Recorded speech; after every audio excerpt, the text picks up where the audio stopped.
Tonight, we begin not with a philosopher or a mathematician, but with a bunch of frostbitten maniacs who thought the North Atlantic was a casual commute, the Vikings. So before you get comfortable, take a moment to like the video and subscribe, but only if you genuinely enjoy what I do here. And let me know in the comments where you're tuning in from and what time it is for you. It's always fascinating to see who's joining us from around the world. Now dim the lights, maybe turn on a fan for that soft background hum, and let's ease into tonight's journey together. The first thing every Viking learned about sailing wasn't courage, navigation, or how to swing an axe. It was cold. A specific kind of cold. The kind that seeps into your bones, makes your teeth ache, and convinces you that maybe raiding monasteries in the Mediterranean would have been a better career choice. The North Sea doesn't care about your dreams, your courage, or your fancy Viking tattoos. It's a grey, freezing graveyard with waves shaped like bad decisions. And yet, for reasons known only to the gods and pure stubbornness, the Vikings sailed right into it. Viking longships were engineering marvels. Fast, sleek, and about as cosy as a coffin with oars. They had no cabins, no insulation, and certainly no below deck. You stood, you froze, and you prayed your beard didn't snap off in the wind. It was basically camping. If camping involved hypothermia, frostbite, and the occasional sea monster, every wave hit like a personal insult. The wind wasn't just cold, it was a living entity that hated you specifically. Helmets frosted over in minutes, beards turned to stalactites, and eyebrows froze into the same expression of eternal regret. The ocean spray didn't splash, it stabbed. And lighting a fire? Not an option. One spark on a tar-sealed ship and congratulations. You're now the world's first Viking flambé. So they rode without warmth, without light, and without the faintest idea why they thought this was a good lifestyle choice. The men wrapped themselves in heavy wool cloaks, the medieval equivalent of damp bath towels, and pretended it helped. Wool smelled terrible when wet, which it always was, but at least it hid the tears. They lined the deck with straw to insulate it, though insulation means nothing when your boat is basically a floating fridge. Sleeping was its own form of torture. The deck doubled as a bed, pillow, and personal ice sheet. You curled up beside 20 other frozen men, all of whom smelled like fear and fish, and hoped no one rolled over and stole your only dry sock. There were moments when the sea calmed. Glassy, still, silent. That's when the real horror set in. You'd look around and realise you couldn't feel your fingers, your toes, or your will to live. And yet, the Vikings kept sailing. Not because they were brave, not because they were fearless, but because somewhere deep down they knew one eternal truth. Freezing to death at sea was still more fun than farming turnips in Norway. At the end of a long day of rowing through freezing hell, you might imagine the Vikings retreating to their cosy cabins, lighting a small fire and snuggling into warm furs. You'd be wrong. There were no cabins, no fires, no snuggling. Unless you count collapsing next to a guy named Harold who hadn't bathed since last spring. The Viking longship was a marvel of simplicity, a giant wooden freezer disguised as transportation. The deck was open, the wind was relentless, and everything, including you, was damp. The North Sea didn't care if you were tired. It wanted you tired and slightly dead. Sleeping arrangements were generous, in the same way that a coffin is spacious. Each man had roughly 1/2 metre of deck space, just enough to lie flat if you didn't mind a shield boss in your spine. There were no mattresses, no blankets, just straw scattered across the planks to soak up seawater and human despair. By morning, it froze into a crunchy layer of Viking regret. Their beds were their cloaks. Thick wool, always wet, always smelling faintly of goat and defeat. Some used sheepskins or furs, but those froze solid too, turning every nap into an archaeological experiment in discomfort. You didn't lie down to rest. You negotiated with frostbite. The trick to staying alive was layering. Vikings wrapped themselves like human onions. Wool tunics, cloaks, and sometimes an extra pelt if they'd raided someone wealthier and warmer. But no matter how many layers they wore, the cold always found a way in. Like an uninvited guest who brought pneumonia to dinner. To make things worse, sleeping near the edge of the ship meant catching the occasional splash of salt water right to the face. Sleeping in the middle meant being trampled by the morning rowing shift. There was no good spot, only slightly less horrible options. And yet, they somehow slept. Not comfortably, not warmly, but out of sheer exhaustion. Their bodies shut down before their brains could remember they were dying of cold. Because on a Viking longship, sleeping well didn't mean waking up refreshed. It just meant waking up at all. When your entire ship is made of wood, tar, and Viking ego, you tend to develop a healthy respect for fire. One misplaced spark and congratulations. You've invented the world's first floating bonfire. So instead of lighting campfires on deck like normal lunatics, Vikings used something more subtle, smouldering embers.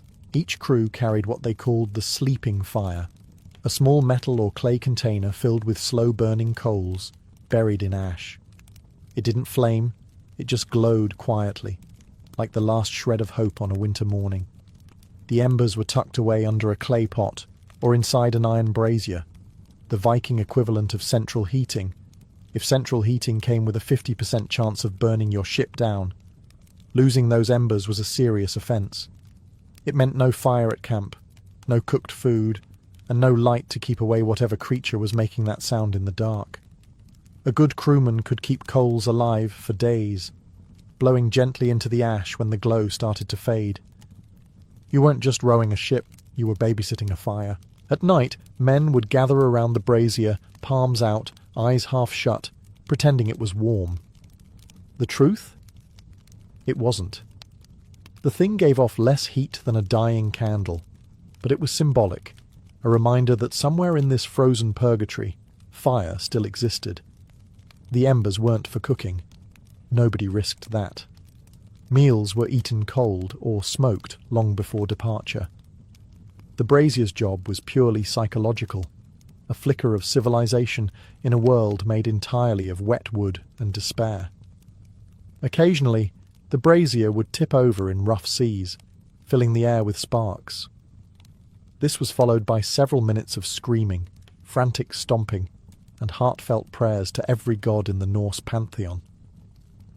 Miraculously, most of them lived, which only reinforced the Viking belief that Odin personally protected idiots. So no, they didn't heat their ships with roaring fires or clever engineering. They kept a tiny ember alive, the most fragile, inconvenient warmth imaginable. And somehow, it was enough, because that's what Vikings did best. Take something small, dangerous, and barely working, and call it innovation. Vikings called it the sleeping fire, a poetic name for something that mostly refused to cooperate. It wasn't a flame but a smoulder, a slow, stubborn glow hidden under layers of ash. A tiny ember, small enough to cradle in your hands and important enough to fight over. It was fire in hibernation, and like every Viking on that ship, it was one bad gust away from giving up completely. The ember box was treated like a holy relic.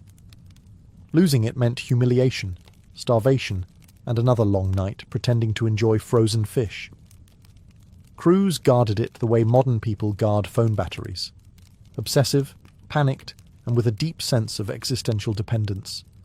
If the fire died, morale sank with it, because when your gods live in the sky and your feet live in ice water, that little glow feels like the only proof you're still alive. Each morning, someone was assigned to check the ember box. The unlucky soul would crouch over it, blow gently, and hope the coals still breathed. If they didn't, congratulations. You just became the least popular man on the ship. There were no redos. You'd have to make new fire from scratch, using flint, steel, and what little will to live remained. Doing that with frozen fingers and a moving deck was roughly as easy as building IKEA furniture in a hurricane. When the ship finally reached land, the sleeping fire was awakened again, stirred, fed, and coaxed into life. The crew gathered around like it was a returning god. They'd roast meat, dry clothes, and sit in blissful silence, all pretending they hadn't spent the last week arguing with a piece of metal and ash. Some sagas describe the Ember Keeper as a sacred role, others as a punishment. Either way, it was stressful. You weren't just carrying warmth, you were carrying everyone's sanity in a jar. Drop it, and you'd wish the sea had taken you first. So no. The Vikings didn't have fireplaces or heating systems. They had one half-dead ember rattling in a clay box, and the faith of men too cold to question why. The fire slept, but it dreamed of better owners. When it came to clothing, Vikings had one rule. If it keeps you alive, it's fashion. Forget elegance. This was survival couture. The North Sea didn't care if you looked heroic. It cared whether your internal organs froze before breakfast. Every Viking outfit started with wool, thick, itchy, and perpetually damp. Wool tunics, wool trousers, wool socks, and wool cloaks. They lived inside a mobile sheep. It trapped air for warmth, absorbed water like a sponge, and smelled like a wet farm animal, because it was one. Vikings didn't mind. The smell kept both frostbite and personal space at bay. Over that came animal hides, deer, bear, seal, reindeer, basically anything that had once moved faster than a Viking with a club. The hides were heavy and stiff, but they blocked the wind. Furs lined cloaks and hoods, forming what scholars now call the Viking sauna aesthetic. It was functional layering centuries before the North Face figured it out. The goal was simple. Create as many barriers between your skin and the apocalypse as possible. Some warriors even wore multiple tunics, not for style, but because they hadn't discovered laundry yet. Boots were a whole other story. Viking footwear was more concept than comfort. Leather bound with cords, stuffed with dry grass or moss for insulation. It worked surprisingly well, until the grass froze, turning every step into a game of how much pain can you hide while pretending to be fearless? Colours. Muted. Brown, grey, maybe a little red if you'd just raided someone with taste. Dyes were expensive and unnecessary. Nobody cared about fashion critique when your eyebrows were frozen together. Jewellery, though. That was their one indulgence. Rings, brooches, armbands, all gleaming under frost. If you were freezing to death, you might as well look rich doing it. And while the sagas paint them as rugged gods of war, most Vikings probably looked like sleep-deprived lumberjacks wrapped in roadkill. Their outfits dripped seawater, sweat, and animal fat. And somehow that still wasn't the worst smell on the ship. But their layered madness worked. The wind could cut, the sea could bite, and the gods could mock. But the Vikings stayed alive. Uncomfortable, yes. Unwashed, certainly.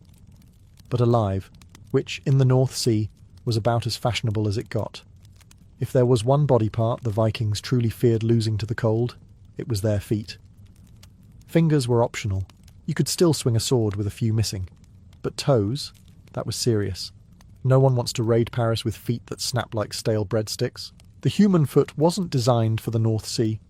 It was designed for walking on dirt, not standing in frozen puddles on a wooden deck, while your commander shouts poetry about honour. Viking ships were constantly soaked, sea spray, melting ice, and the tears of men who realised this was their job. The result? Frostbite as a lifestyle. To fight it, they invented Viking socks. Not wool, not cotton, but grass. Dried sedge or moss, packed inside their shoes like organic insulation. You'd stuff your boots full, squish your feet in, and hope it stayed dry for more than 10 minutes. It rarely did, but at least it gave the illusion that you were doing something productive while freezing to death. The shoes themselves were simple leather wraps, more foot suggestion than footwear. You tied them tight, said a prayer, and tried not to think about the fact that you were basically walking barefoot on ice. Archaeologists have found Viking boots that look more like experimental origami than fashion. They worked, sort of, if by worked you mean delayed frostbite until lunchtime. Some men smeared animal fat or tallow on their feet before putting on socks. The logic was sound. Grease repels moisture. The side effect was that the ship now smelled like a combination of seal carcass and despair. Even at camp there was no relief. You couldn't dry your boots by the fire. They'd shrink, warp, or burst into flames. So you just kept wearing them, day and night, until your toes went numb enough to stop complaining. And yet, they marched, they rode, they conquered. Because Vikings didn't let pain stop them. They simply rebranded it as endurance. So yes, they froze, limped, and occasionally lost a toe or two. But they also crossed oceans with nothing but grass in their boots, which, in fairness, is still better insulation than whatever's inside your motivational gym shoes. At first glance, a Viking longship looks sleek, elegant, and powerful, the very image of naval supremacy. Then you realise it's also basically a wooden popsicle stick with oars. It had beauty, yes, but comfort? Absolutely not. Calling it home was like calling a coffin a compact apartment. Still, the longship was a masterpiece of practical design. Every curve, every plank, every tar-sealed seam served one purpose: not sinking. And in the North Sea, that alone was a kind of luxury. But warmth? That was extra. To keep out the wind, shipbuilders overlapped planks in what's called clinker construction, sealing every gap with tar and animal fat. It worked surprisingly well, until the sea reminded you that tar only stops water, not cold. The ocean didn't need to leak inside. It just reached through the wood and strangled your soul. To make things cosier, the Vikings hung their shields along the ship's sides. The sagas tell us this was for defence, but let's be honest, half the time it was to block wind from freezing their eyeballs. Those circular shields turned the ship into a kind of mobile windbreak, a floating burrito of misery wrapped in wood and frost.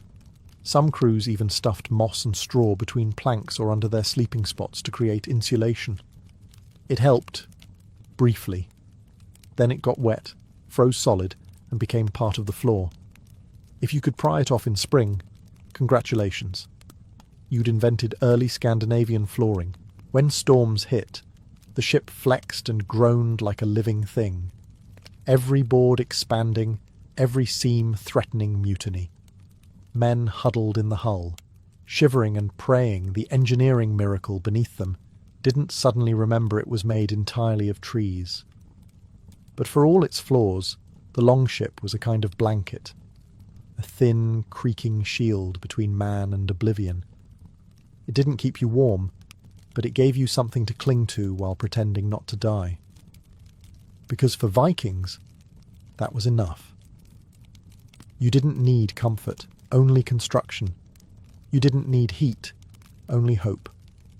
And if your ship didn't burn, sink, or split in half, well, that counted as a warm night.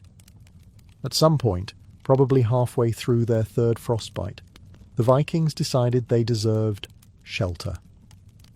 Not real shelter, mind you, not walls, roofs, or anything luxurious like that. Just a piece of canvas stretched over their heads so they could pretend the sky wasn't trying to kill them. They called it a ship tent, and it was about as effective as holding a napkin over a bonfire. Made from coarse wool or sailcloth, it draped across the longship's centre, anchored by oars, shields, and pure delusion. It didn't stop the cold. It didn't stop the rain. What it did stop was hope, and for morale, that counted. Under this makeshift tent, 20 to 30 men huddled together, packed tighter than salted fish. They lay shoulder to shoulder, wrapped in wet cloaks, pretending to sleep while slowly marinating in each other's breath. The air inside the tent was thick with moisture, sweat, and regret. If you survived the night, it wasn't from warmth. It was from mutual body heat and a shared refusal to admit defeat. Sometimes condensation would build up on the inside of the tent until it started raining from within. The Vikings called that weather. The modern term would be a cry for help. The real purpose of the ship tent wasn't warmth, though.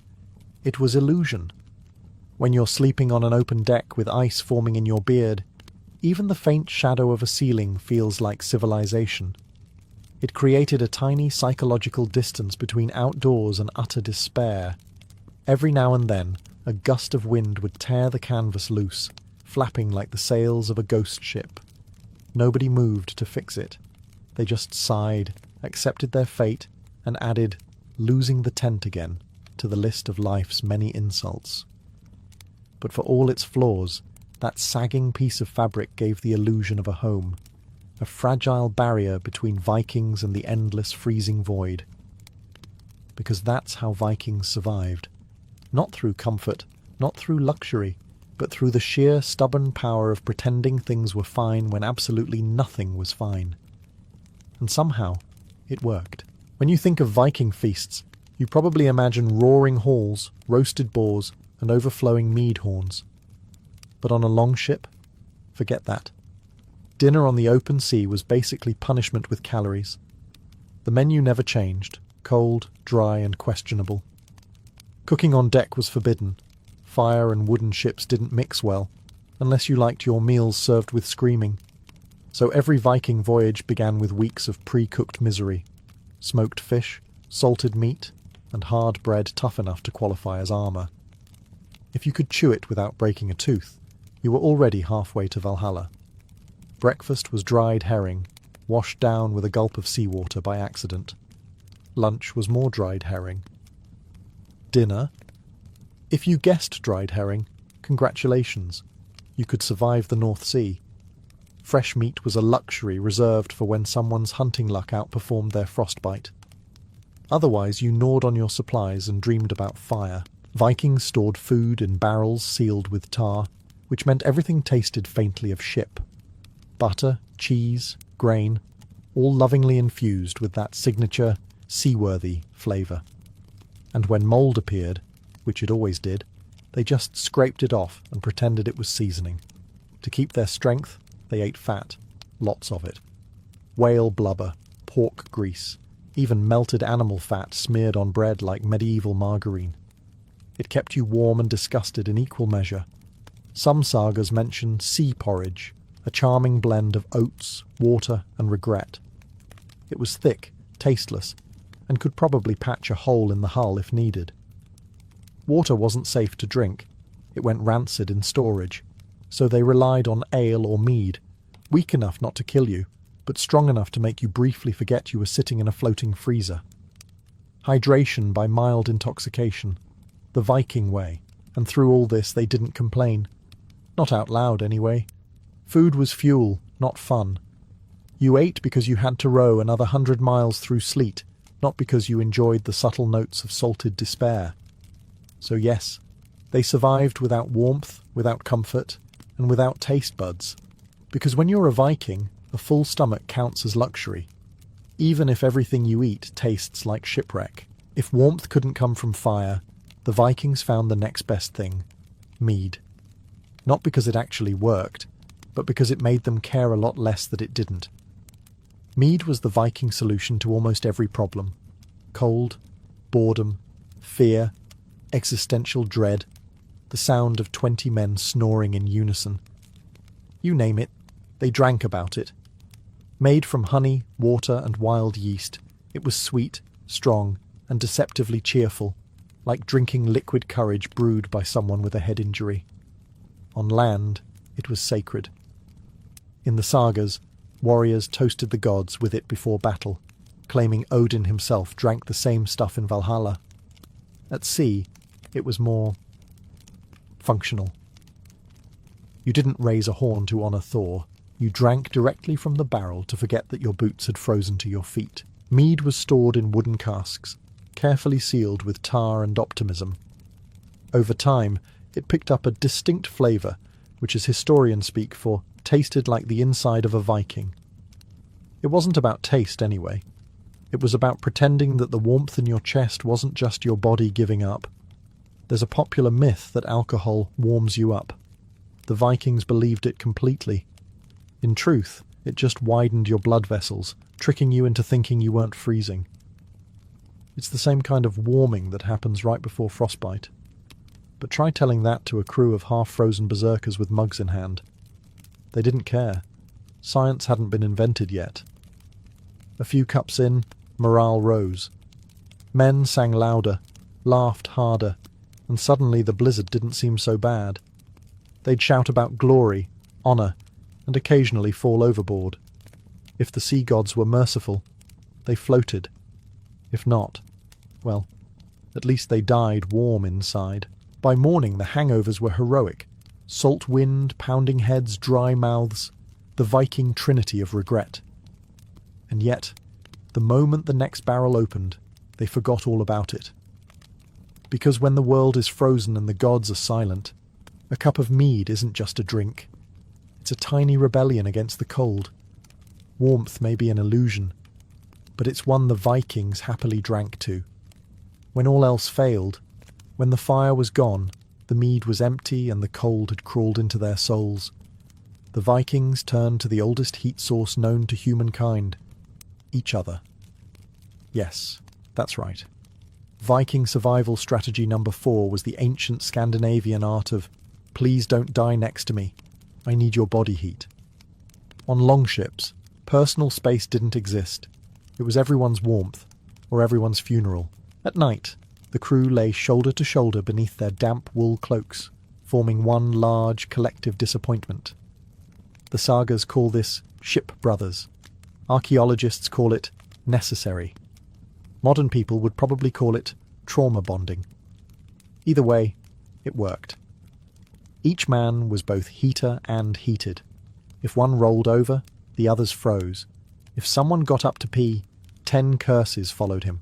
There was no privacy, just a tangle of limbs, fur, and existential crisis. By dawn, you couldn't tell where one Viking ended and another began, physically or emotionally. To outsiders, it might sound strange. To Vikings, it was Tuesday. Warmth was warmth, dignity be damned. They weren't cuddling for affection. They were cuddling for thermodynamics. The only thing more awkward than the situation was explaining it afterward. Even their clothing worked in pairs. One man's cloak draped over both bodies, trapping air like an early medieval sleeping bag. The smell was profound, a mix of sweat, salt and despair that could strip paint off a shield. But in that odour lay survival, the body's stubborn refusal to surrender. And the thing is, it bonded them, literally and figuratively. Brotherhood wasn't forged in battle. It was forged under one damp blanket while pretending to be asleep. No one who survived that level of shared suffering ever doubted loyalty again. The Vikings didn't talk about it much. You wouldn't either. But every saga of bravery, every tale of conquest, quietly began here, with half-frozen men huddled in the dark, sharing what little warmth they had left. They didn't just survive the cold. They outlasted it, by turning themselves into the fire they didn't have. It wasn't glorious, it wasn't heroic, but it was warm, and that was enough. When you can't feel your fingers, your feet, or your will to live, there's only one thing left to do: start singing. And that's exactly what the Vikings did. Music wasn't just entertainment, it was a survival mechanism.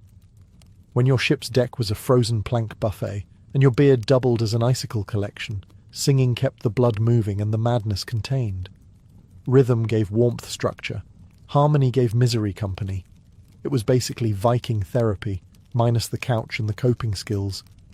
The songs were simple: chants, rowing tunes, war hymns, each one designed to make 20 men pull oars in perfect sync while pretending their joints weren't crystallizing. Some were about gods and glory, others about ale and women, and a few, no doubt, about how much they hated this exact situation. The sagas never mentioned sad sea shanties, but they must have existed. You don't row across the Arctic in silence unless you've already given up on joy. These were working songs, half melody, half grunting, timed to the rhythm of the oars. The result was haunting, primal, and occasionally off-key when someone's lips froze mid-verse. The music wasn't just to pass the time. It unified the crew. The same men who'd argued over stolen rations now harmonized like a choir of freezing psychopaths. Singing drowned out the groans of the ship, the hiss of the wind, and that quiet voice in your head whispering, "You could have stayed home." And when the storms hit, when the sea howled and the sky turned black, they sang louder. Not because it helped, but because it made them feel like they had a say in the matter. There's something beautifully stupid about humans shouting into nature's chaos. A sound that says, if I'm going down, I'm doing it in key. Some say the gods heard those songs. Maybe they did. Or maybe the sound just got lost in the wind. But for the Vikings, that didn't matter. Singing kept the frost at bay, if only in spirit. Because in a world where warmth was a luxury, defiance was the next best thing. And nothing defies the cold quite like a Viking chorus screaming into the storm. For a people who worshipped gods that literally hurled lightning bolts, the Vikings had one very unheroic fear. Fire. Not the poetic, candlelit kind. The real kind. The kind that turns your ship, your home, and your entire crew into a floating Viking barbecue. Fire was warmth, yes, but it was also treachery. You could trust ice. Ice killed you slowly, politely. Fire. Fire killed you loudly. Every Viking ship was soaked in tar, packed with timber, rope, sails, and dreams. Basically everything on the Norse version of a what not to set on fire list. That's why longships never carried open flames. No torches, no bonfires, no romantic candlelight dinners for 2 warriors and a goat. Instead, they relied on smouldering embers, tiny, manageable, and only slightly less suicidal. Lighting a real fire mid-voyage was the kind of decision that guaranteed you'd be remembered in the sagas. As a warning, it wasn't just about the ship. Fire was sacred. Back home, it lived in the hearth, tended by women, protected by gods, and treated with a reverence modern people usually reserve for Wi-Fi. The hearth fire was the centre of life, cooking, warmth, protection. Extinguishing it was a spiritual offence, like deleting your family's history. At sea, though, the flame belonged to no one. It became wild, dangerous, a god unchained. The Vikings respected that. They feared it. They carried it in small ember boxes, whispering prayers as if to say, "Behave yourself, or we all die." Ironically, their funeral rituals involved the one thing they avoided most. A warrior's final voyage was often a ship burning, the famous pyre on water. Death was the only time a Viking willingly set a ship on fire, because at that point, insurance premiums didn't matter. To the living, the flame was chaos. To the dead, it was release. The same element that doomed a careless sailor was the one that carried heroes to Valhalla. So yes, they feared fire, but they also worshipped it. Because in true Viking logic, if something can destroy you completely, it's probably sacred. And if it kills you quickly, well, that's just good efficiency. If the Vikings had one true religion, it wasn't Odin, Thor, or Freya. It was suffering. The Norse gods got the temples, but pain got the devotion. Endurance wasn't just a virtue, it was a lifestyle. If you complained, you weren't a Viking. You were an inconvenience. In Scandinavia, comfort was suspicious. Warmth made you soft, softness made you weak, and weakness made you French. So from childhood, Vikings were taught that hardship builds character, and by adulthood, they had enough character to survive freezing gales and emotionally repressed friendships. The sagas glorified it. He sailed through snow, they'd boast, bare-armed and laughing. What they didn't mention was that he was probably laughing because the nerves in his skin had died an hour ago. Pain was proof of strength. Cold was proof of masculinity. A Viking wasn't truly alive until something was trying to kill him. Their gods reflected that. Odin sacrificed an eye for wisdom. Tyr lost a hand to a wolf. Even Balder, the god of beauty, was murdered for plot development. To suffer and smile through it.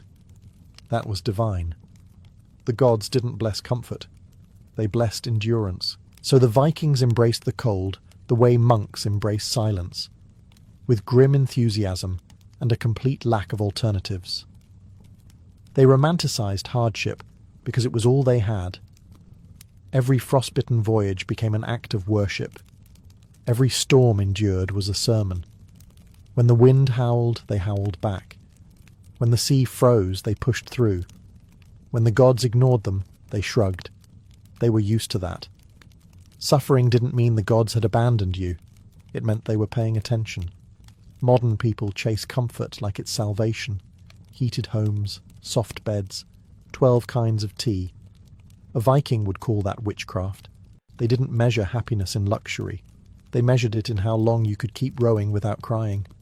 And maybe, in some twisted way, they were right. Because while most civilizations prayed for safety, the Vikings prayed for resilience, the strength to face the cold and grin back at it. They didn't just endure the elements, they became them. And if that's not religion, nothing is. So after all the ice, wind, hunger, and questionable life choices, how did the Vikings keep warm without fire?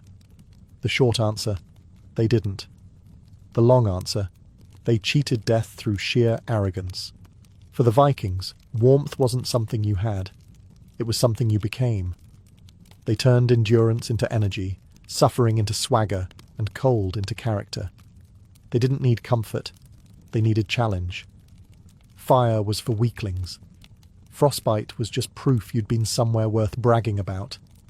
They wrapped themselves in furs, cloaks, and denial, then called it resilience. They huddled under damp canvas and sang into the wind as if defiance itself generated heat. Maybe it did. Maybe that's why they survived while softer men stayed home, writing poetry about warmer climates. What they lacked in temperature, they made up for in conviction. Their hearts were furnaces, powered by pride, hunger, and an unwavering belief that they were the toughest people alive. And honestly, they were. You try rowing through Arctic storms in a glorified canoe wearing wet wool underwear. They didn't need warmth to live. They needed purpose. Every gust of wind, every frozen wave, every miserable night on the open sea reminded them who they were, people too stubborn to die properly. To freeze quietly was cowardice. To keep rowing was heroism. To make it home was a miracle. And when they finally reached land, blistered, half frozen, half drunk, they didn't curse the cold. They thanked it. The sea had tested them, and they'd survived again. In their minds, the gods hadn't spared them out of mercy. They'd spared them because no one else could take their place. That's the strange beauty of Viking warmth. It wasn't in fires or furs. It was in spirit. In their songs, in their courage, in the way they laughed while nature tried to kill them for sport. Because when your world is ice and iron, true warmth isn't around you. It's inside you, stubborn, blazing, and utterly unkillable. And that's how the Vikings conquered the cold. Not by escaping it, but by becoming colder than the cold itself. The Tudor Church wrapped itself in the illusion of holiness. On Sundays, incense curled through cold stone aisles, while sermons thundered against lust, gluttony, and sin. Priests stood before their flocks in spotless vestments, their voices echoing words of purity. Yet behind the sacristy doors, when candles were snuffed and prayers ended, that same church became a theatre of temptation. Human flesh, not doctrine, ruled the night. Celibacy, after all, was an ideal imposed by Rome, not a natural state of being. The clergy were expected to be married to God, but few could resist the touch of the living. In parishes from Canterbury to York, whispers spread of priests who shared their beds with housekeepers, of monks who vanished from the cloister after Compline, and of nuns who dreamed not of Christ but of carnal warmth. Everyone knew. No one said it aloud. Confessionals, meant for repentance, became stages for forbidden intimacy. A young woman would kneel, her breath trembling, as she confessed impure thoughts, only to find her priest listening too closely, his questions a little too curious. "Do you think of him often?" he might ask. And she would answer softly, "Yes, Father." In the dark, both sinner and confessor became mirrors of temptation. The irony was holy men preaching virtue by day and whispering sins by night. For many priests, desire was not rebellion but survival. Parish life was lonely, harsh, and poorly paid. The church demanded chastity but provided no comfort, no warmth beyond the cold company of doctrine.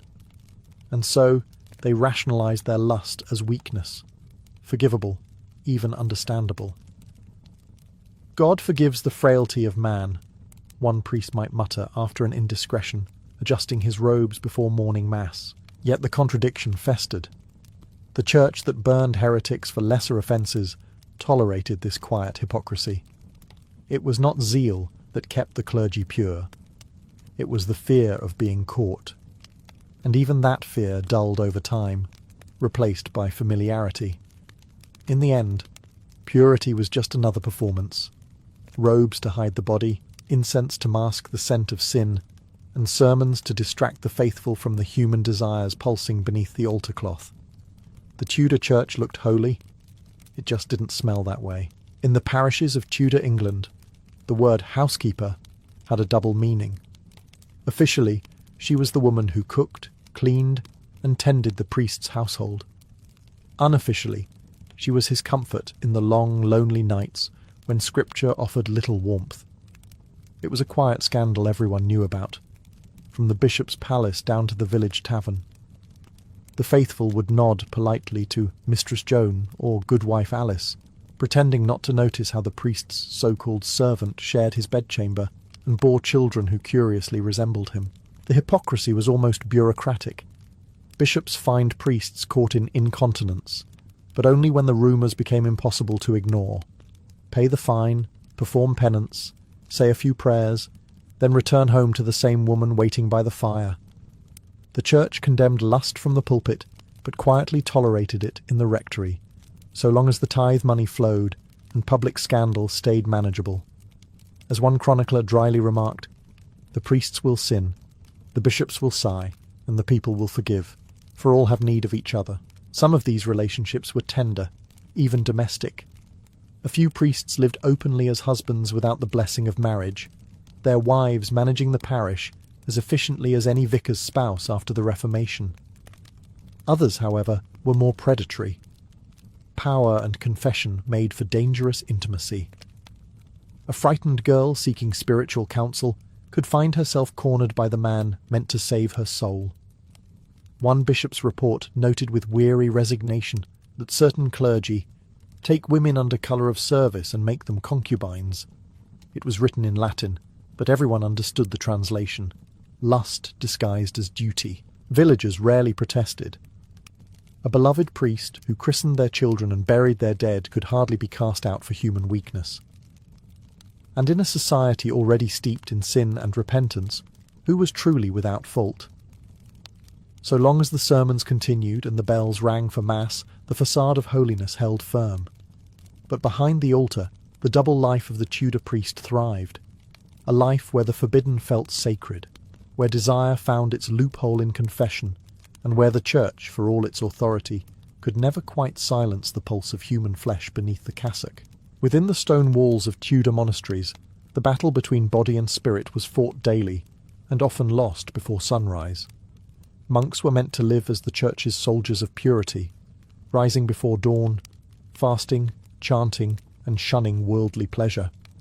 But human nature doesn't surrender so easily, not even to God. In the silence of the cloister, where the mind was supposed to dwell on the divine, it often wandered elsewhere, to memories of women, to longing dreams, to the soft scent of the world beyond the walls. For many monks, temptation was not a sudden fall, but a slow erosion. The endless repetition of prayer and ritual dulled the senses, leaving the imagination free to roam where it shouldn't. A pretty pilgrim passing by the abbey gate, a young novice kneeling too close during Vespers. Even such small moments could ignite a storm of guilt and desire. Some monks confessed to seeing demons. Others simply admitted to seeing women. Both were treated with suspicion. Records from the period reveal startling honesty. In one visitation report, an abbot wrote that his brothers confessed to carnal fantasies nightly and begged for correction of the flesh. Another admitted that a monk had fled the abbey altogether to live with a brewer's widow. Discipline was swift but rarely effective. A week of fasting, public humiliation, or a cold flogging could not cure what centuries of repression had failed to extinguish. The irony was cruel. The more strictly a man was told to deny his nature, the more it haunted him. Some monks turned their guilt into fanatic devotion, punishing their bodies to silence the voice of desire.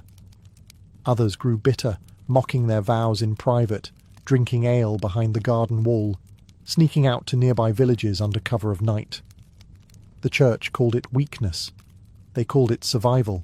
When Henry VIII's Reformation came, the dissolution of the monasteries exposed just how human these holy men truly were. Inspectors found lovers, illegitimate children, and secret stashes of ale and gold. The monasteries that once hid the battle between flesh and faith were laid bare, and England discovered that even the most pious robes could not conceal the oldest sin of all, the craving to be touched, to be loved, to be human. The confessional, that narrow wooden box where souls were meant to be cleansed, often became the Tudor Church's most intimate stage for temptation. In theory, it was sacred ground. A priest on one side, a penitent on the other, the veil of secrecy between them. But secrecy, like silence, can breed danger. The boundary between spiritual guidance and personal curiosity was perilously thin, and many priests, already burdened by their own forbidden urges, crossed it far too easily. A confession could begin innocently enough. A young woman whispered that she had impure thoughts about a man, perhaps her husband's friend, or perhaps the priest himself. The priest would press for details, insisting that full honesty was needed for absolution. Her cheeks would flush as she obeyed, unaware that each word she spoke fanned the priest's own forbidden imagination.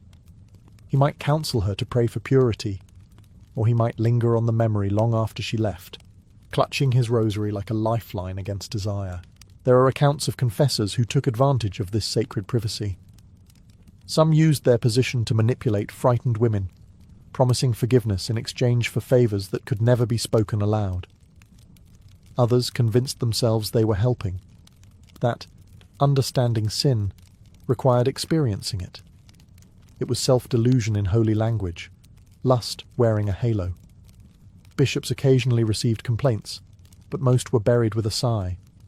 The sin was too common, the system too fragile to expose it. Even for the innocent, confession could be torment. Priests trained to extract sin from every soul found that the greatest battlefield was their own mind. Listening to hundreds of whispered temptations, their imaginations became crowded with sin they hadn't committed, but now couldn't stop picturing. One chronicler wrote that priests emerged from the confessional more inflamed than the sinners they absolved, and yet this ritual continued, unquestioned. The faithful still knelt, the priests still listened, and behind the screen, human weakness met divine expectation.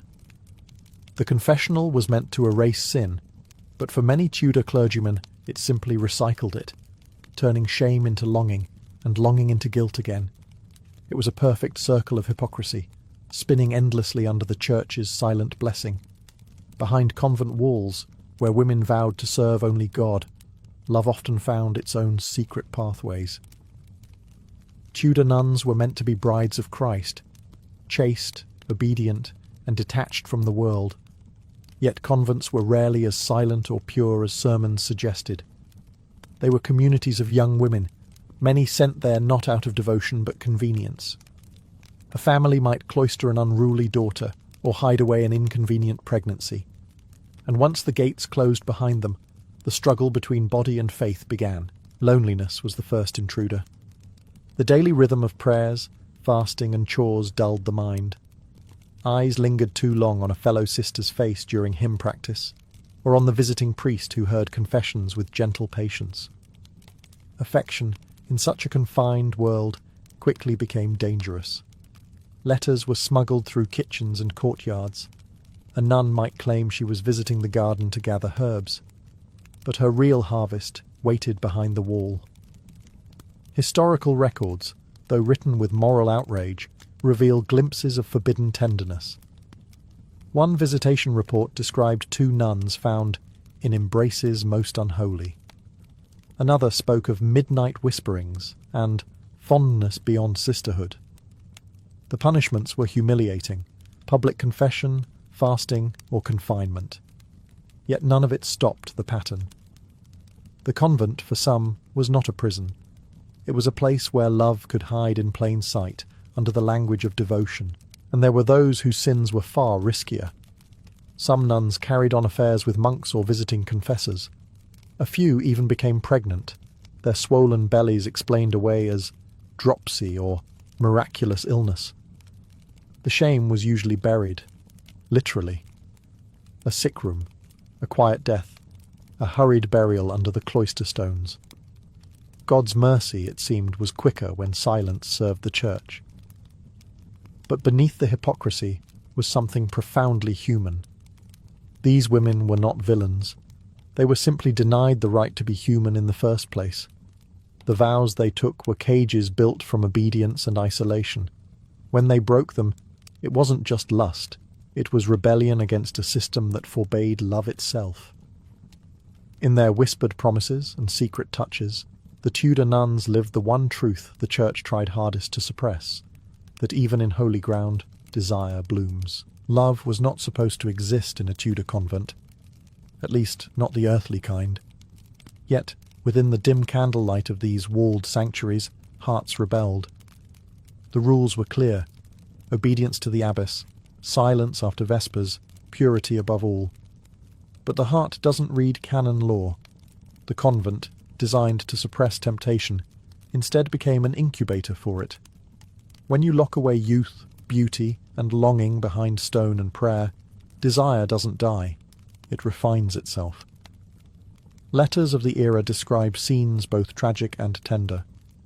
One sister wrote to a monk at a neighbouring abbey, "I see thee only in my prayers, and yet my prayers are full of thee."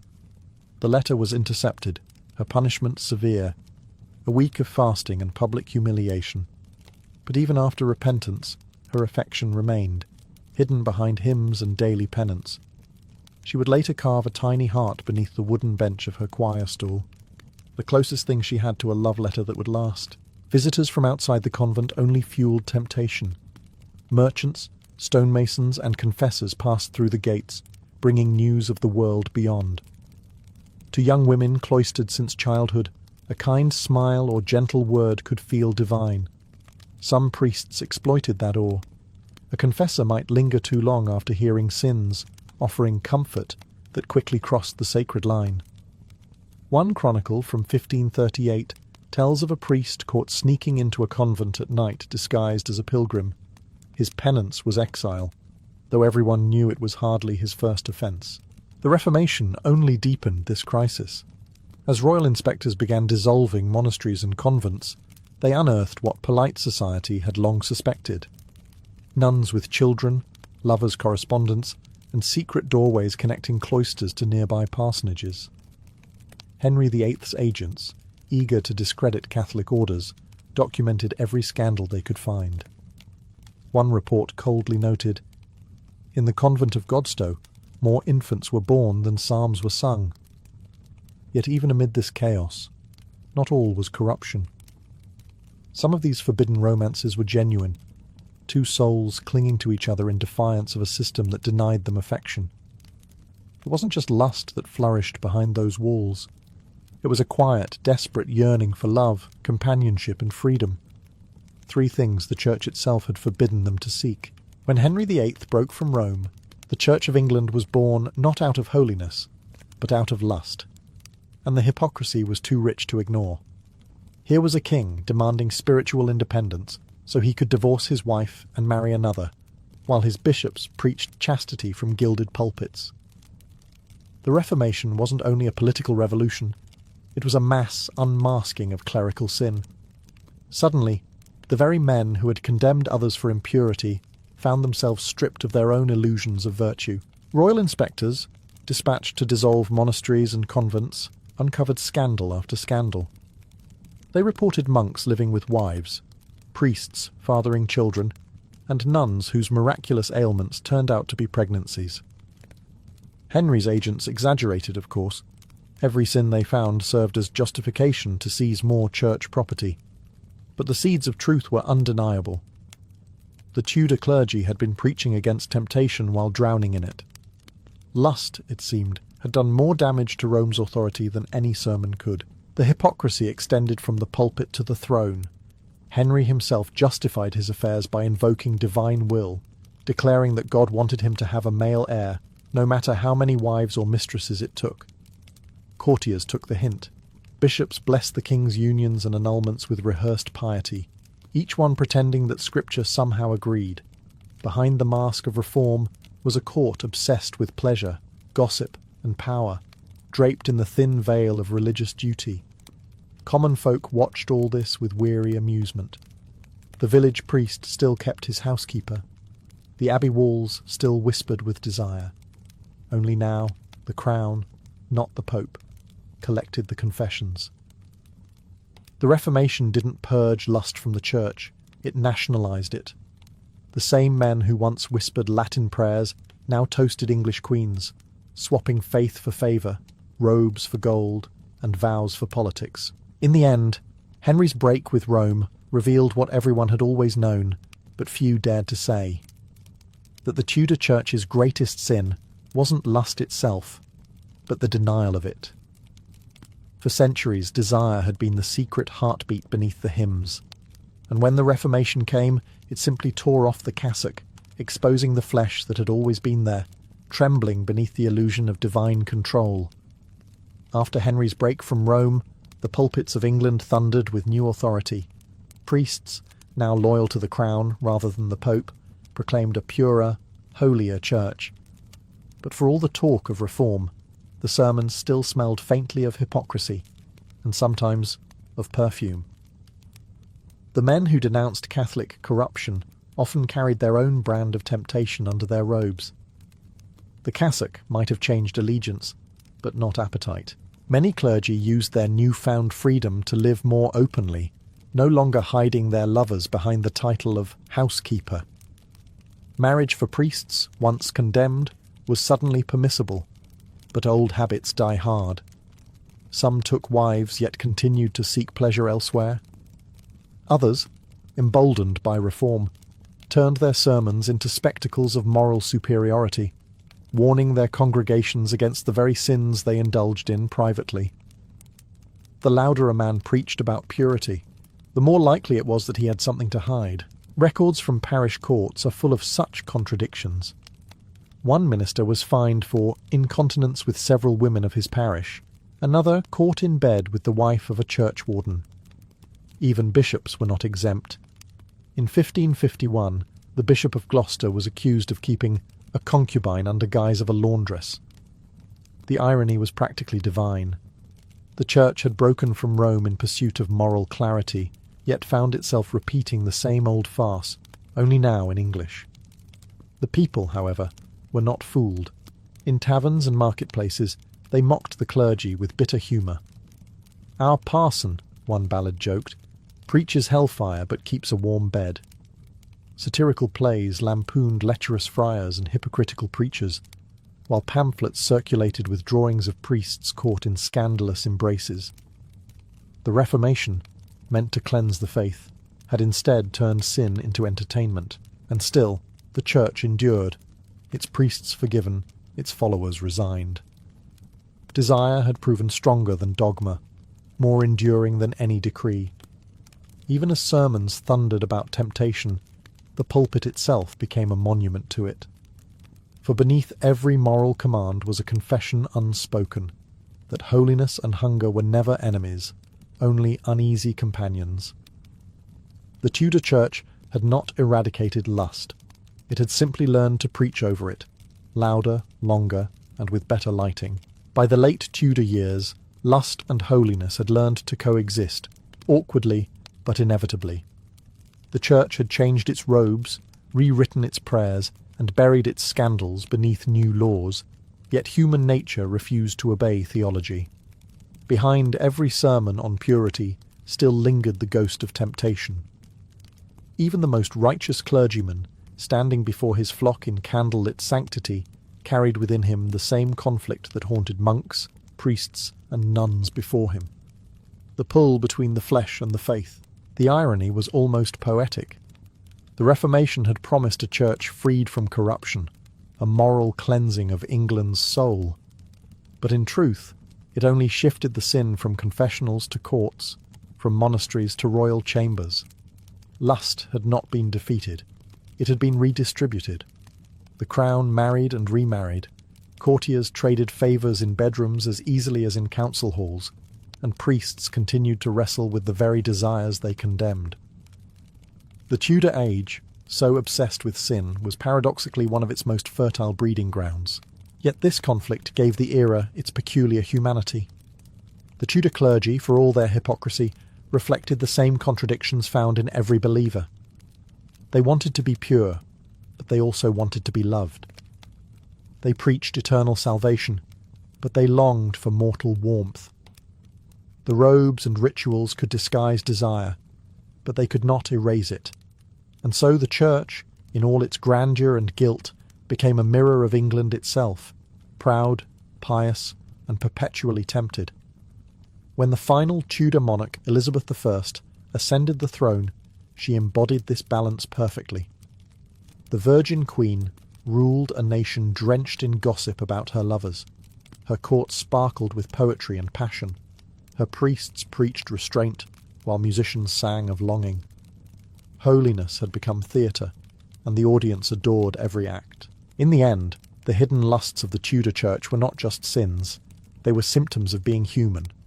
Beneath the hymns, beneath the robes, beneath the fear of eternal fire, beat the same unyielding truth. That desire, however forbidden, was part of creation itself. And though priests might burn for it, kings reform for it, and the faithful confess it. Lust remained England's truest religion, the one faith the Tudor Church could never fully exorcise.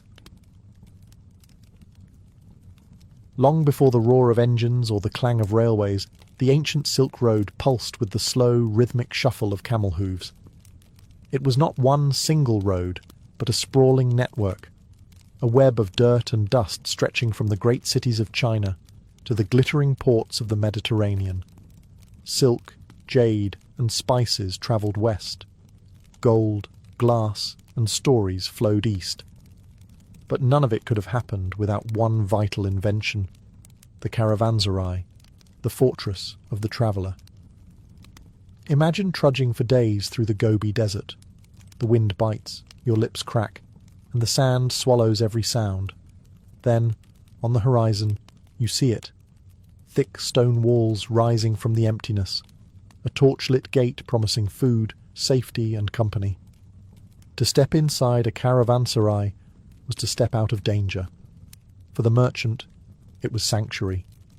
For the monk, it was a place to preach. For the spy, it was a chance to listen. Each caravanserai was more than a rest stop. It was a world condensed within walls. Built a day's journey apart, roughly 30 to 40 kilometres, they formed the vertebrae of the Silk Road's spine. The architecture spoke of both function and culture. Heavy gates to withstand raids, inner courtyards wide enough for caravans, fountains to wash off desert dust, and prayer halls for weary souls. Guards watched the gates, while stable hands tended to camels and horses, their bells chiming softly through the night. But what made these places extraordinary was not the architecture. It was the humanity that filled them. Persian poets traded verses with Chinese scholars. Turkish nomads haggled with Venetian merchants over bolts of silk. Languages collided, religions mingled, and recipes, maps, and rumours passed from mouth to mouth. The caravanserai was a crossroad of civilizations, part inn, part market, part university, and part whisper network. Here, globalization was born not from ambition, but from necessity, from the shared struggle of surviving deserts, mountains, and men. The Silk Road's treasures shimmered not just in gold and silk, but in the ideas carried from one firelit courtyard to another. Every caravanserai was a heart, beating quietly, faithfully, keeping the lifeblood of the ancient world flowing between east and west. Each caravanserai stood like a defiant island in a sea of dust, a fortress of hospitality amid endless wilderness. From Anatolia to Persia, from the steppes of Samarkand to the oases of China's Taklamakan desert, these roadside inns were built with the same purpose, to protect life and commerce. No matter where a traveller came from, the sight of high walls and a heavy wooden gate meant safety, warmth, and a meal that wasn't dried camel jerky. Architecturally, caravanserais were feats of ingenuity. Most had a single massive gate that closed at sunset.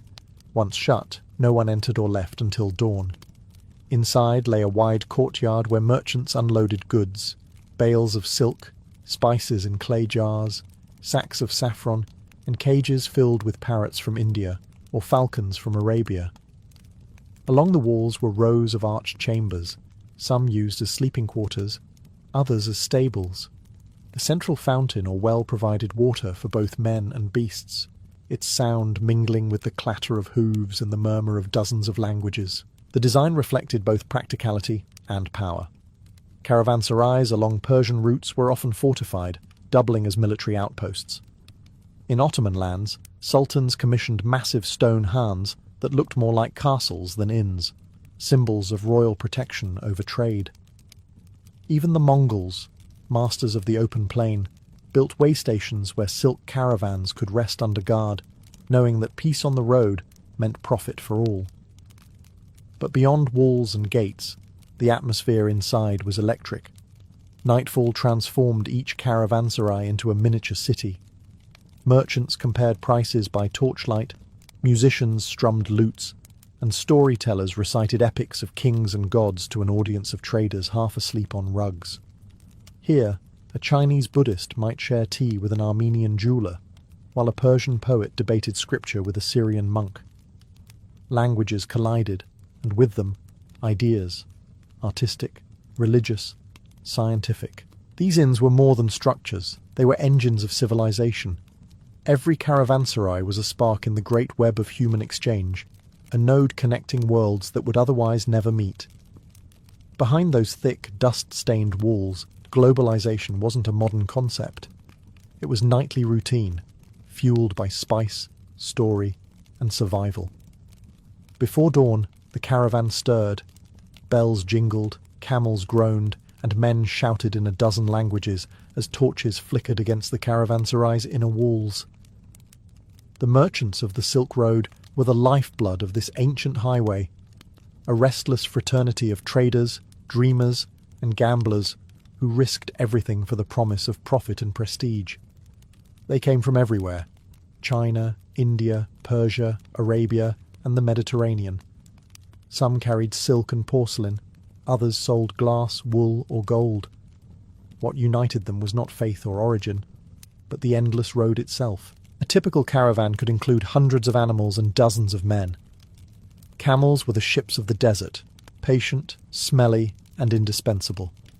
Horses carried couriers, donkeys hauled smaller loads, and guards rode at the flanks with curved sabres glinting in the sunrise. Each merchant had a role. The leader, or caravanbashi, set the pace and managed disputes. Scribes recorded transactions in careful ink, and cooks prepared flatbread, stew, and dried fruit to feed the company. To travel the Silk Road was to live as one organism, bound by trade and trust. Within the safety of a caravanserai, rival traders might share a meal, swap stories, or strike a bargain that would ripple across continents. A Persian spice dealer might sell cardamom to an Italian merchant, who would later carry it by ship to Venice, where nobles would sprinkle it on their feasts as a symbol of wealth. A Chinese silk master might trade bolts of embroidered fabric for Arabian glassware, delicate, shimmering, and coveted back home. In this way, entire economies depended on these nightly exchanges under foreign stars.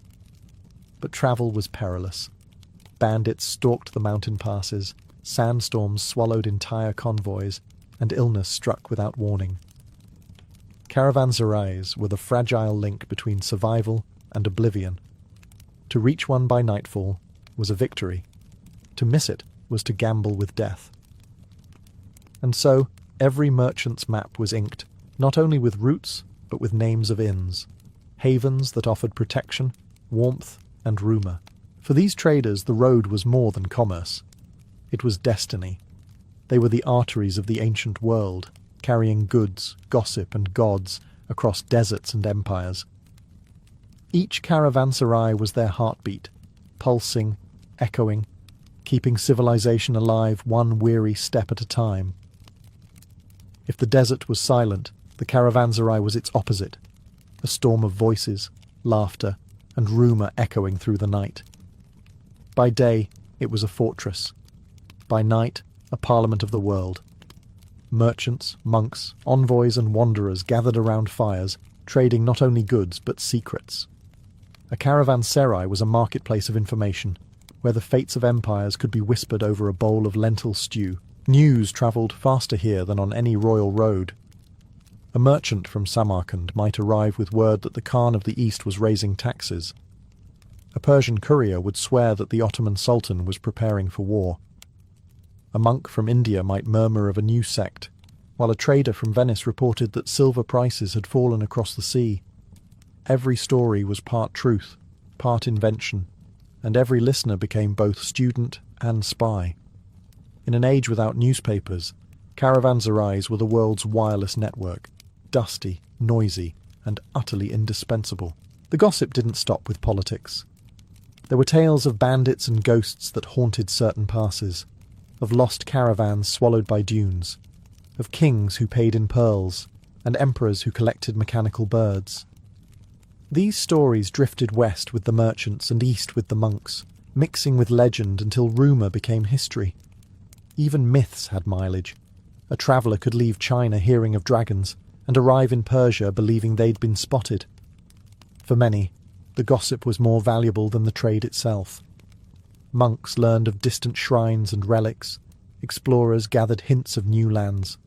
Rulers sent spies disguised as merchants to listen and report. A well-placed rumour could bankrupt a rival or spark an alliance. The innkeeper, often overlooked, became the gatekeeper of this invisible empire, his ears sharper than any sword, his memory more dangerous than any army. But beneath all the chatter lay something deeper. Connection. The caravanserai was the one place where enemies could eat from the same pot, where a Christian could share wine with a Muslim, and where a Buddhist could trade blessings for salt. In the flicker of lamplight, the divisions of empires blurred, replaced by a common truth that every traveller understood.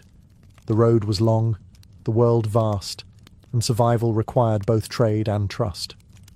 Long before merchants brought silk to Rome or spices to Venice, monks carried something even more enduring: ideas.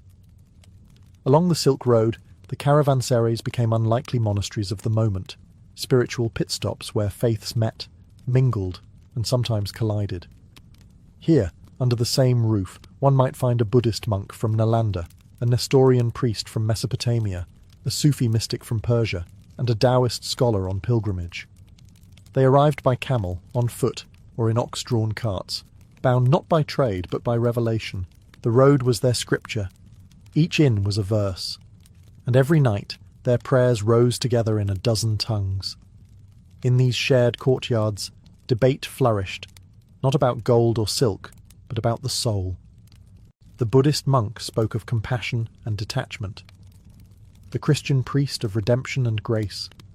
The Sufi whispered of divine love hidden in the folds of existence. The air buzzed with words as incense smoke curled between languages. Sometimes faiths clashed, other times they simply fused. It was in places like these that Buddhism spread from India into Central Asia and China, carried by monks who followed the same routes as the traders. Caravanserais gave them food, protection, and, most importantly, an audience. A weary merchant might listen to a monk's parable after dinner, and remember it long after the spices were sold. Likewise, Christian missionaries from the Middle East used the same shelters to reach the steppes, carving crosses on the walls beside older inscriptions in Sanskrit or Persian. The walls of some surviving inns still bear those marks, a silent record of theology in transit. Even the most practical of travellers often left with a touch of philosophy. The road demanded it. To face the desert's emptiness was to confront the divine. And so, between the buying and selling, men began to question the meaning of their journeys. What if the road itself was the teacher and every stop a lesson? The caravanserai, for all its bustle, became a place of quiet transformation. Not only goods, but gods were exchanged here, reshaped, reimagined, and carried onward. Beneath its vaulted arches, faith became a traveller too, wearing the dust of many lands and the language of many hearts. Though history often remembers the Silk Road as a man's world of merchants and monks, women were its quiet architects, unseen but indispensable. Behind every caravan's success was a web of wives, daughters, and innkeepers who kept trade alive when the men were gone. In the caravanserais, where the weary met the waiting, women's presence shaped the rhythm of the road as much as gold or silk ever did. Some were merchants in their own right. Central Asian women, especially among Turkic and Mongol tribes, managed trade caravans, owned inns, and negotiated contracts with travellers. A skilled trader's wife might sit cross-legged in a shaded corner of a caravanserai courtyard, haggling fiercely over a roll of brocade or a bag of saffron. Their authority was earned through reputation, and in a world without borders, reputation travelled fast. Others worked within the inns themselves, cooks, hostesses, or keepers of the stables, ensuring that every traveller, rich or poor, found a place to rest and eat. Then there were the storytellers, dancers, and musicians, women whose songs echoed through the courtyards after dusk. Their performances were payment and prayer at once, soothing the tired, charming the lonely, and spreading fragments of distant cultures. A dancer from Samarkand might wear Indian jewellery, perform Persian steps, and sing verses in Arabic, her art as fluid as the road itself. Through them, cultures didn't just trade goods, they traded rhythm, beauty, and myth. Even noble women found their place in the network. Royal wives and princesses from Persia or Mongolia sponsored caravanserais as acts of faith and generosity, ensuring that travellers, including monks and pilgrims, found safe lodging. Some of these inns bore their names, their legacies carved into stone lintels where caravans once passed beneath. But the road was also dangerous. Women faced risks far greater than exhaustion or hunger, bandits, exploitation, or the slow erasure of their stories. Yet their resilience was astonishing. They adapted, traded, entertained, prayed and endured, weaving themselves into the very fabric of the Silk Road's life. Without them, the caravanserai would have been only stone. It was women who filled it with warmth, laughter, and language, who turned cold walls into homes and transformed the journey into a living story that still hums beneath the dust of the ancient road. Every caravanserai was built for survival, yet designed with surprising grace. To the traveller, its walls meant safety. To the builder, they were symbols of divine duty, an offering to both God and guest. From Anatolia's honey-coloured stone hands to Persia's sun-baked courtyards and China's timbered way stations, the architecture of these inns reflected not only geography but philosophy. Each one said, in its own language of arches and domes, "You are safe here, stranger." The typical design followed a rhythm perfected over centuries. A single monumental gate faced the road, often carved with verses invoking blessings for travellers. Once inside, a wide rectangular courtyard opened, flanked by rows of vaulted chambers. The lower rooms housed camels, donkeys and horses. The upper ones sheltered merchants and pilgrims. In the centre, a fountain or well shimmered under open sky, feeding both thirst and spirit. Water was sacred, and so it flowed through channels and basins, cooling the dusty air as traders unpacked their treasures. In colder regions, some caravanserais enclosed their courtyards completely, with domed roofs pierced by narrow skylights. In the desert, thick mud-brick walls kept the interior cool by day and warm by night. Builders understood the language of climate, a harmony between form and function that modern architects still admire. Many caravanserais even had small mosques or shrines built into their corners, where travellers of every faith could pray. Hospitality, after all, was not merely kindness, it was law. Decoration told another story. Stucco carvings, turquoise tiles, calligraphy, and geometric patterns adorned the walls, proof that even in remote deserts, beauty mattered. A Persian caravanserai might display Quranic inscriptions about generosity, while a Central Asian one bore stylized lions and suns, symbols of protection.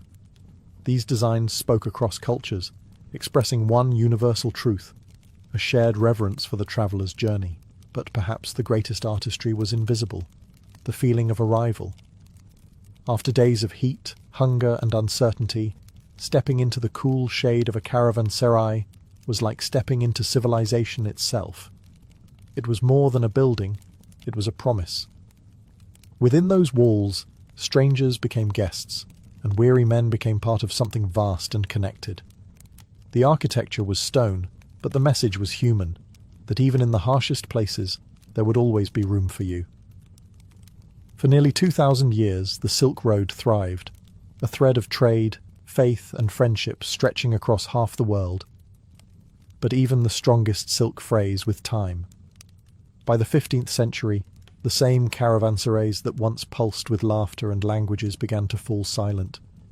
Their courtyards, once crowded with camels and spice carts, echoed only with wind and the occasional traveller too stubborn to believe the world had moved on. The first blow came from the sea. When European explorers discovered maritime routes to India and China, the overland roads suddenly became slower, riskier, and less profitable. A ship could carry 100 times the cargo of a caravan, and no sandstorm ever swallowed a galleon. Merchants who once crossed Persia and Central Asia now sailed around Africa, trading silk for silver in bustling ports instead of barren deserts.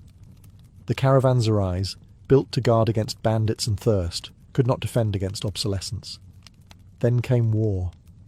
The Mongol peace that had once protected traders gave way to fractured kingdoms and raiding tribes. Empires rose and fell faster than merchants could redraw their maps.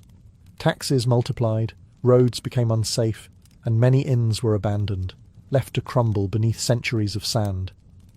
Those that survived became villages, prisons, or ruins inhabited by shepherds and ghosts. The Silk Road's arteries dried up, and the heart, the caravanserai, ceased to beat. Yet decline did not mean disappearance. In the quiet courtyards of these ruins, traces of the past still linger. Faded inscriptions in Persian and Arabic speak of hospitality and divine protection. Burn marks on stone recall the fires that once warmed travellers from a dozen kingdoms. Even now, wanderers who visit these remnants feel a strange familiarity. The echo of footsteps, the imagined scent of spices, the soft murmur of traders counting coins by lamplight. The caravanserais may have fallen, but their legacy survived in new forms.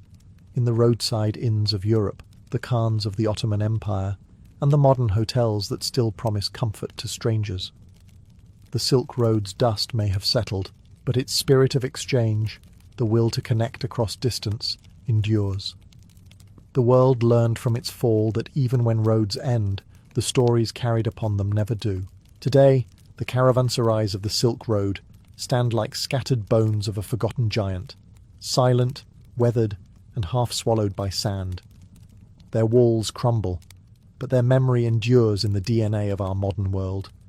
Every airport lounge, roadside motel, and border cafe owes something to these ancient sanctuaries of exchange. They were the first global network, not of cables or code, but of people. And in their courtyards, the world first learned how to connect. Step into one of these ruins today, perhaps along the dusty plains of Uzbekistan or the red hills of Iran, and you'll feel it, that strange pulse of history. You can almost hear the faint jangle of camel bells, smell the spice of cardamom and sweat, and catch the ghostly laughter of merchants from lands that no longer exist. The stone may be broken, but the idea, the radical ancient belief in hospitality and curiosity, remains intact. Civilization itself was carried not by armies, but by travellers who shared a meal with strangers. Modern archaeologists call the caravanserai an infrastructure of globalization. But it was far more intimate than that. It was humanity's first chat room, its first international market, its first peace treaty signed by necessity. Within its walls, differences blurred under the same roof of survival. It was here that cultures collided not with swords, but with stories. And the Silk Road became more than a trade route. It became a classroom for empathy. Governments today dream of reviving the Silk Road through railways and highways, but the truest revival is spiritual, in the recognition that connection, not conquest, built civilizations. The caravanserai's lesson is as simple as it is timeless, that the stranger who knocks at your gate may carry more than goods. They may carry the future. As the sun sinks over the ruins, The shadows of the old arches stretch long across the sand, as if reaching for travellers who will never return. Yet in a way, we are all still walking that road. Every message sent, every journey taken, every trade made across oceans and screens. The Silk Road never truly vanished. It simply changed form. The caravanserai lives on, in every welcome, every exchange, and every shared fire between strangers under the same eternal sky. In the summer of 1325, a 21-year-old law student from Tangier packed his saddlebags, mounted his horse, and rode east, alone. His name was Abu Abdullah Muhammad ibn Battuta, and he claimed he was setting out for Mecca to complete the pilgrimage every Muslim must make at least once in life. But what began as a holy duty would turn into the most extraordinary journey of the medieval world, one that would carry him across Africa, Arabia, Persia, India, and even China. Over nearly 30 years, he would travel more than 75,000 miles, a distance no known explorer before him had ever matched.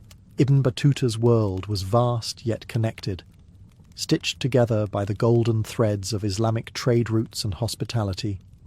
From Morocco's Atlantic coast to the heart of Central Asia, an invisible network of inns, scholars, mosques and markets welcomed any traveller who spoke the greeting, Assalamu alaikum. Wherever he went, the faith that united this world guaranteed him shelter, safety, and often opportunity.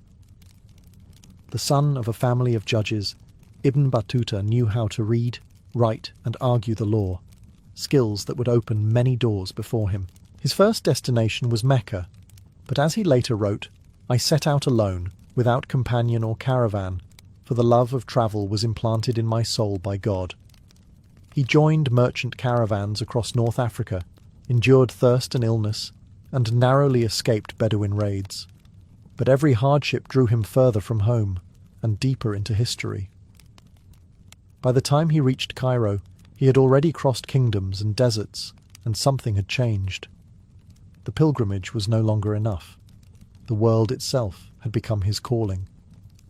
In Cairo, he marvelled at a city that never slept, a place where scholars debated, markets roared, and mosques gleamed like palaces. It was here that Ibn Battuta's curiosity began to overshadow his piety. He listened to sailors' tales of India's riches, merchant stories of golden Mali, and envoys speaking of faraway China. Each rumour became an invitation, and so the pilgrim became a wanderer. What began as a journey toward Mecca turned into a lifetime across the known world, not in search of gold or empire, but of knowledge, faith, and the endless wonder of human connection. The road to Mecca was not a single trail. It was a gauntlet. As Ibn Battuta crossed North Africa, the Sahara loomed like a shimmering mirage of death. Caravans vanished in its endless dunes, their bones swallowed by wind and time. To survive meant discipline, faith, and luck. Three things Ibn Battuta would come to depend on for the rest of his life. He travelled first through Algeria and Tunisia, sleeping in mosques or with Sufi scholars who offered shelter to any pilgrim bound for the holy city. The desert was vast but not empty. Along its arteries pulsed a steady rhythm of trade and faith. Camel trains carrying salt, gold and silks, dervishes spinning in prayer at roadside shrines, merchants whispering verses from the Quran before setting out at dawn.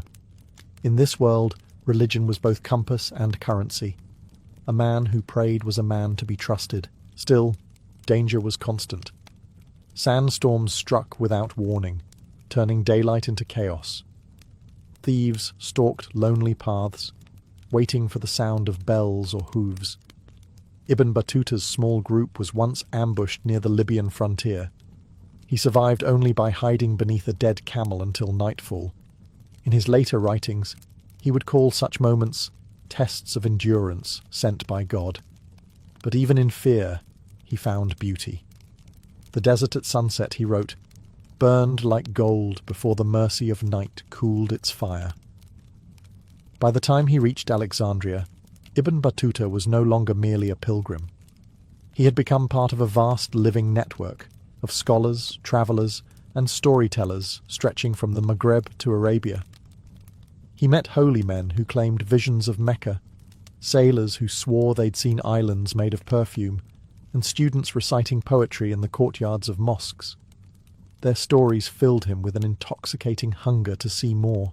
From Alexandria he journeyed down the Nile, marvelling at the ancient monuments of Egypt and the bustling river towns where Coptic Christians and Muslim traders lived side by side. Every stop revealed a world bigger than the one he had imagined in Tangier. The road to Mecca was still ahead, but the true pilgrimage had already begun, not toward a city, but toward the infinite horizons of the human world. When Ibn Battuta finally reached Mecca, after more than a year of perilous travel, he felt he had arrived not just at the centre of Islam, but at the heart of the world. The city was alive with faith and motion. Thousands of pilgrims from Africa, Persia, India, and Anatolia, all circling the Kaaba in perfect rhythm. It was a living map of the medieval world, drawn not with ink, but with footsteps and prayer. For Ibn Battuta, the pilgrimage fulfilled his religious duty, but it also opened his imagination. Mecca was more than a sacred city. It was a crossroads. Merchants traded silk beside spices. Scholars debated law in the shade of palm trees. Poets recited verses under oil lamps until dawn. Every man here carried a story from another land, and Ibn Battuta wanted to hear them all. He began recording his experiences, noting customs, dialects, and the subtle ways Islam shaped local life. Even in uniformity he saw infinite diversity. After months in Mecca, most pilgrims turned home. Ibn Battuta did not. The world was calling. He joined caravans heading north toward Iraq and Persia, determined to see the lands of ancient empires. His journey took him through the fertile plains of Mesopotamia, where the ruins of Babylon lay buried beneath dust, and onward to Baghdad, a city still glowing with the memory of the Abbasid caliphs. Though the Mongols had sacked it less than a century before, Baghdad remained a beacon of learning, its madrasas filled with scholars from across the Islamic world. There, Ibn Battuta met judges, philosophers and poets, trading ideas as eagerly as merchants traded goods. His sharp intellect and deep knowledge of Islamic law earned him respect wherever he went, and soon invitations began to follow, from governors, sultans and scholars who saw in him a rare mix of piety and curiosity. For Ibn Battuta, travel had become both worship and education. Every road was a verse in the book of creation, every stranger a teacher. Standing on the banks of the Tigris, watching the sunset shimmer over the ruins of an empire, he began to grasp his purpose. He was not merely crossing borders. He was mapping the soul of the world, one journey at a time. By the time Ibn Battuta reached Persia, he was no longer simply a pilgrim or traveller. He was becoming a scholar of the world. His reputation as a learned man of law, combined with his charm and eloquence, opened doors wherever he went. He stayed in mosques and palaces alike, debating theology one day and dining with princes the next. For a man born in the far corner of Africa, he now found himself moving through the beating heart of the Islamic Golden Age. Persia dazzled him. He crossed cities still shimmering from the legacy of the Mongols, now ruled by the Ilkhanate dynasty, where Persian artistry had blended with Central Asian grandeur. In Tabriz, he marvelled at markets overflowing with Chinese silks, Indian spices, and Damascus steel, proof that the old Silk Road still pulsed with life. In Shiraz, he met poets and jurists who recited verses of Sa'di and Hafez, blending poetry with faith. To Ibn Battuta, it was not only a place of wealth, but of wisdom, a land where intellect and beauty shared the same language. His journey continued eastward, through the mountains of Afghanistan, and into the fabled cities of Khorasan and Herat, where he witnessed how Mongol destruction had slowly given way to rebirth. Everywhere he went, he recorded what he saw, the way people dressed, how they prayed, what they ate, and how they governed. His travel notes, later compiled as the Rihla, the Journey, would become a mirror reflecting the connectedness of the medieval world. But knowledge could not protect him from danger. In one desert crossing, his caravan was attacked by bandits. He lost all his belongings and nearly his life. Yet he pressed on, interpreting every trial as divine instruction. When he finally reached the great city of Delhi, he arrived not as a beggar, but as a man who carried with him the wisdom of a continent. The Sultan of Delhi, Muhammad bin Tughlaq, was fascinated by this Moroccan wanderer and appointed him as a royal judge, an honour few foreigners had ever achieved. Ibn Battuta had crossed from pilgrim to scholar, from scholar to statesman. Yet even in power, he remained restless.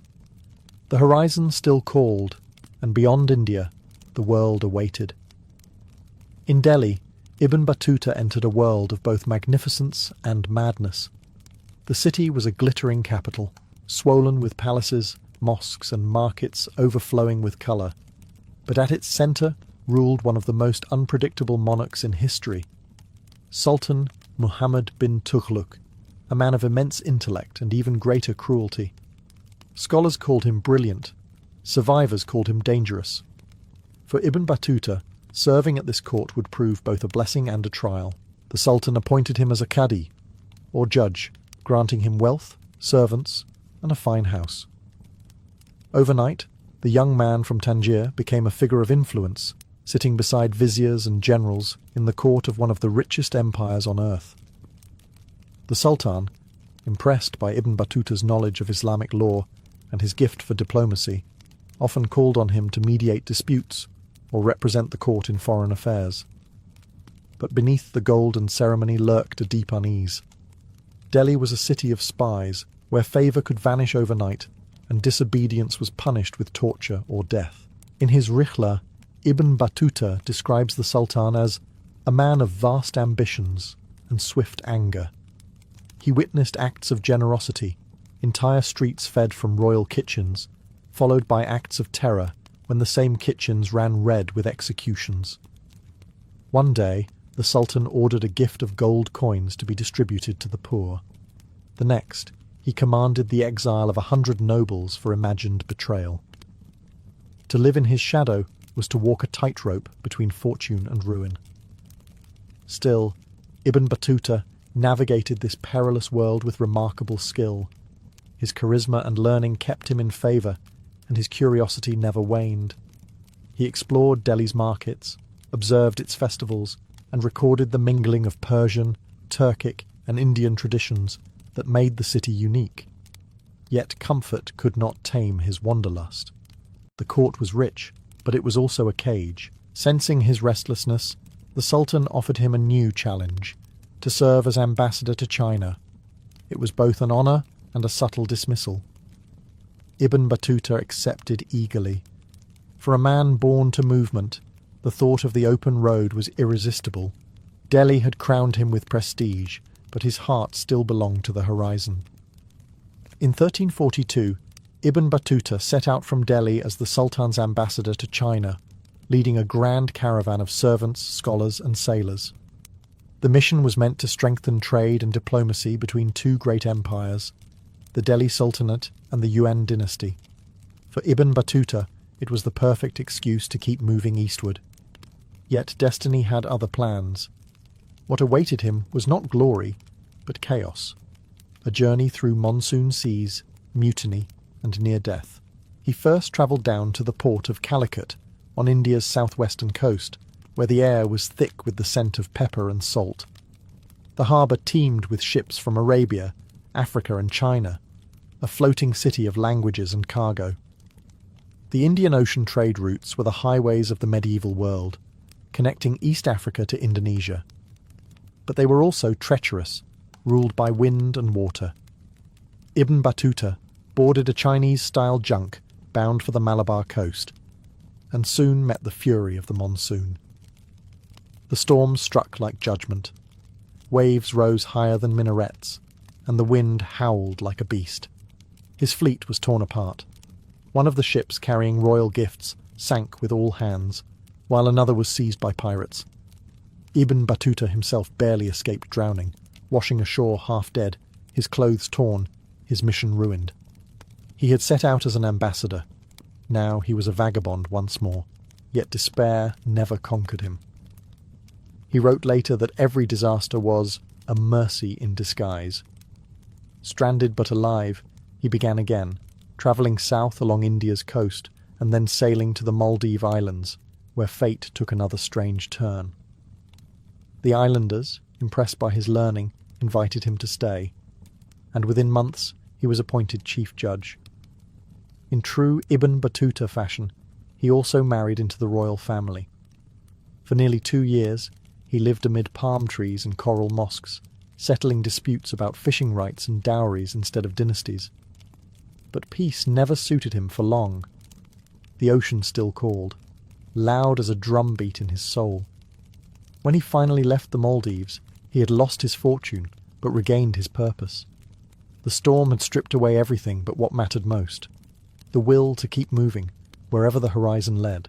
Leaving the Maldives behind, Ibn Battuta turned eastward again, this time toward the spice ports of Ceylon, modern Sri Lanka, and Southeast Asia. The sea, which had nearly claimed his life before, now became his highway. The monsoon winds carried him across a web of trade routes that connected the medieval world's greatest civilizations: Arabia, India, China, and Africa. Every port he reached was a new language, a new faith, and a new rhythm of life. He visited Ceylon, where legends said Adam himself had descended to earth, leaving his footprint atop a sacred mountain. Ibn Battuta climbed it barefoot, moved by its mix of Islamic, Hindu, and Buddhist devotion. To him, this was the proof of Islam's universality, faith adapting, blending, and surviving at the edges of the known world. In his writings, he described the island's lush forests, jewelled kings, and elephant caravans, marvelling at how the tropical rain could drown the horizon in moments. From there, he sailed to the Malacca Strait, where merchants from China, Sumatra, and Arabia met to trade pepper, silk, and porcelain. The air was thick with humidity and gossip. Ships from every coast anchored side by side, their decks laden with goods and guarded by men whose faces showed every shade of the known world. Here, Ibn Battuta saw a level of global exchange that few medieval Europeans could have imagined. A multicultural sea bound not by borders, but by wind and trust. But the ocean remained unpredictable. Pirates roamed the waters, storms struck without warning, and navigation relied on the stars and memory. He survived by faith and reputation. As a Qadi and holy man, he was protected by the very networks of Islam that stretched from Morocco to China. Wherever he went, there were mosques, scholars, and merchants ready to greet him with the same familiar words of peace. By now, Ibn Battuta had out-travelled nearly every man alive. What had begun as a pilgrimage had transformed into something much greater, an unending exploration of the world's diversity under the unity of faith. As his ship set sail toward China, he looked east across the horizon, the final frontier of his odyssey, where the rising sun promised both wonder and peril. In 1346, after decades on the road, Ibn Battuta finally reached China, the eastern edge of the known world. Few Muslim travellers before him had journeyed so far, and even fewer returned to tell the tale. To him, it was like stepping into another planet, ordered, immense, and astonishingly advanced.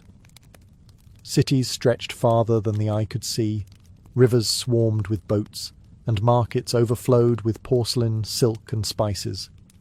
China was not just a land, it was a civilization that moved with clockwork precision. He entered through the southern ports of Quanzhou and Guangzhou, where Arab and Persian traders had long built thriving communities. There, mosques stood beside pagodas, and the call to prayer mingled with the clang of temple bells. To Ibn Battuta, this coexistence was proof that Islam had reached even the farthest corners of the earth. He marvelled at Chinese craftsmanship, describing their paper money, intricate bridges, and artful ships, some with multiple decks and watertight compartments, unmatched by anything in the Indian Ocean. Yet China also bewildered him.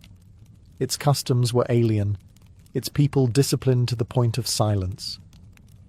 "They have no religion of revelation," he wrote with both fascination and unease.